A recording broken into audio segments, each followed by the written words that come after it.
Straight of Hormuz दुनिया के नक्शे में ये एक छोटा सा संकरा समुद्री मार्ग दिख सकता है, लेकिन हकीकत में ये दुनिया की सबसे महत्वपूर्ण एनर्जी लाइफलाइन है।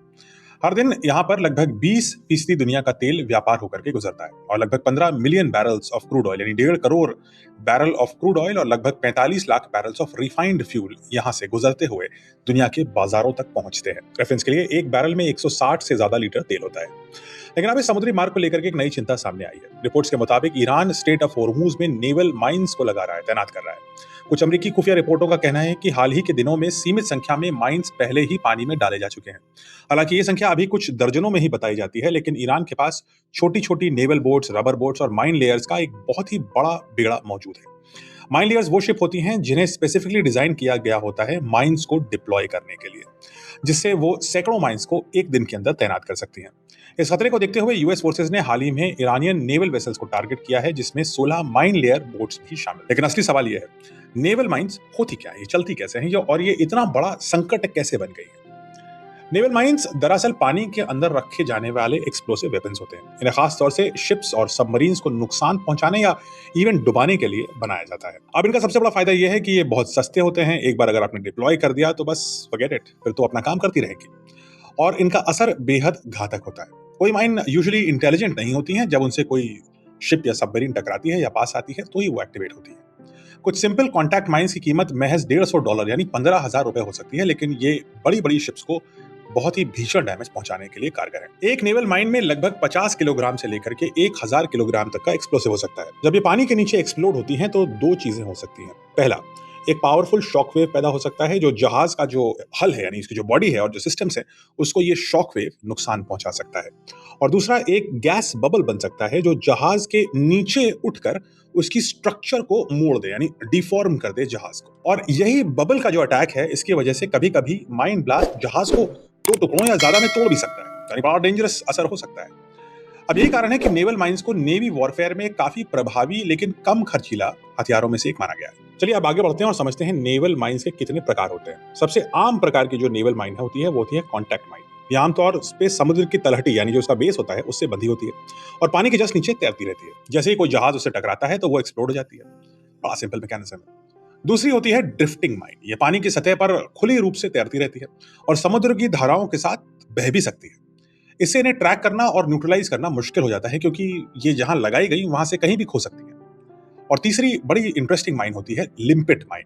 इन माइंस को डाइवर्स या स्पेशल फोर्सेस सीधे टारगेट जहाज के हल पर मैग्नेट की मदद से चिपका देते हैं और फिर ये एक टाइम बॉम्ब की तरह काम करती है और जैसे ही टाइम खत्म होता है इसमें ब्लास्ट होता है। एक और प्रकार की माइन होती है जिसको बोलते हैं बॉटम माइन। ये माइन समुद्र की तलहटी यानी इसके बेस पर रखी जाती है और जहाज के अकाउस्टिक यानी साउंड, मैग्नेट या प्रेशर सिग्नेचर को डिटेक्ट करके बिना सीधे संपर्क के ये एक्सप्लोड होती है और इन्हीं से निकलता है वो गैस का गुब्बारा जो जहाज को टॉपल या तोड़ भी सकता है।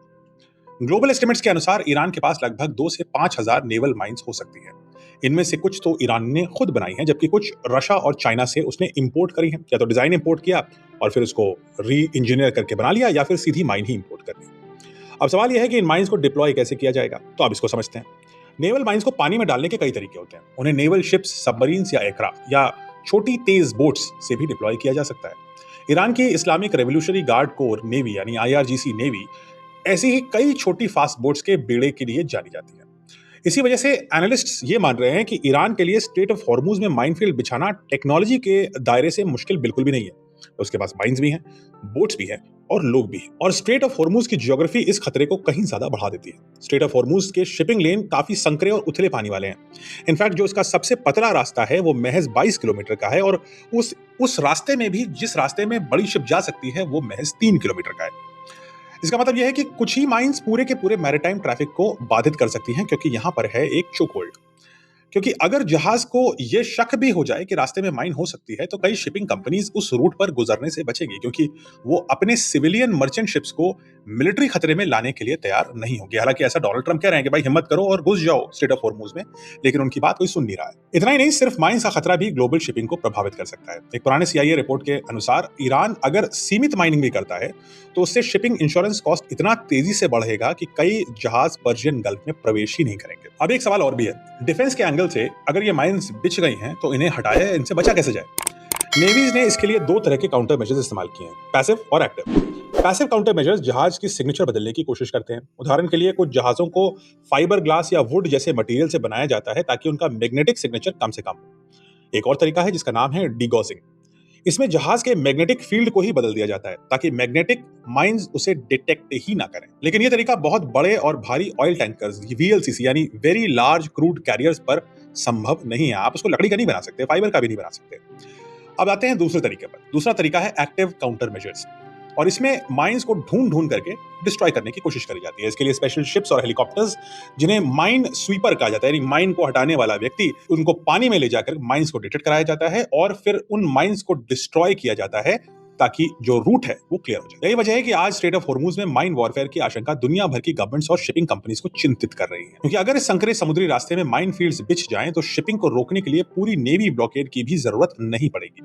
और अगर इस छोटे से संकरे रास्ते में इफेक्टिव नंबर ऑफ माइंस लगा दी गई तो अमेरिका की पूरी नेवी, चाहे वो इन शिप्स को एस्कॉर्ट भी करे, मर्चेंट शिप्स को, तो भी उससे कोई विशेष फायदा नहीं होना है। माइंस के साथ साथ ईरानी ड्रोन्स और मिसाइल्स का खतरा भी इन मर्चेंट शिप्स के लिए एक भारी भरकम मुसीबत है। और ऐसा लग रहा है कि अमेरिका इस वक्त ईरान को माइनिंग से रोकने के लिए सक्षम नहीं हो पा रहा है। कोशिश कर रहा है लेकिन इफेक्टिवली रोक नहीं पा रहा है। और ये बात दुनिया भर के ऑयल मार्केट्स और दुनिया भर की मर्चेंट शिपिंग के लिए एक बहुत बड़ा खतरे की घंटी बजती जा रही है। तो ईरान अब मिसाइल और ड्रोन के साथ साथ माइंस का भी इस्तेमाल कर रहा है अमेरिका के रास्ते को मुश्किल करने के लिए। अब इस पूरे कंफ्यूजन और प्रकरण को लेकर के मुझे हिंदी का एक गाना याद आता है बॉलीवुड का। चला जाने कहां मैं किधर चला और फिसल